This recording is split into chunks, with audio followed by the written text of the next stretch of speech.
Vote কারচুপির অভিযোগে স্থানীয় সময় সোমবার নয়াদিল্লিতে নির্বাচন কমিশন ভবন ঘেরাও করে বিরোধী ইন্ডিয়া জোট। বিক্ষোভ মিছিলে নেতৃত্ব দেন কংগ্রেস নেতা রাহুল গান্ধী ও প্রিয়াঙ্কা গান্ধী। এ সময় পুলিশ তাদের বাধা দিলে শুরু হয় তুমুল বাগবিতণ্ডা। এক পর্যায়ে রাহুল গান্ধী, প্রিয়াঙ্কা গান্ধী, সঞ্জয় রাউত, সাগরিকা ঘোষের মতো ইন্ডিয়া জোটের সংসদ সদস্যদের আটক করে দিল্লি পুলিশ। তোলা হয় প্রিজন ভ্যানে। এ সময় তাদের আটকের তীব্র নিন্দা জানান কংগ্রেস নেতা রাহুল গান্ধী। বলেন, এই আন্দোলন রাজনীতির নয়, বরং সংবিধান বাঁচানোর লড়াই। এর আগে ভারতের লোকসভায় চলতি বাদল অধিবেশনের শুরুর দিন থেকেই বিহারের বিশেষ নিবিড় পর্যবেক্ষণ বা এসআইআর নিয়ে বিজেপি বিরোধী জোট মোদী সরকারকে কার্যত তোপের মুখে ফেলেছে।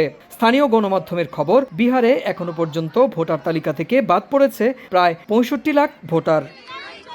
নির্বাচন কমিশনের দাবি, যারা বাদ পড়েছে তাদের মধ্যে ২০ লাখ ব্যক্তি অন্য রাজ্যের ভোটার। ২০ লাখ ভোটারের একাধিক ভোটার তালিকায় নাম রয়েছে। তবে বিরোধীদের অভিযোগ, মূলত ভোট চুরি করতেই নির্বাচন কমিশনকে কাজে লাগিয়ে ভোটার তালিকা থেকে বিপুল সংখ্যক ভোটারের নাম বাদ দিয়েছে বিজেপি সরকার। সুব্রত আচার্য, সময় সংবাদ, ভারত।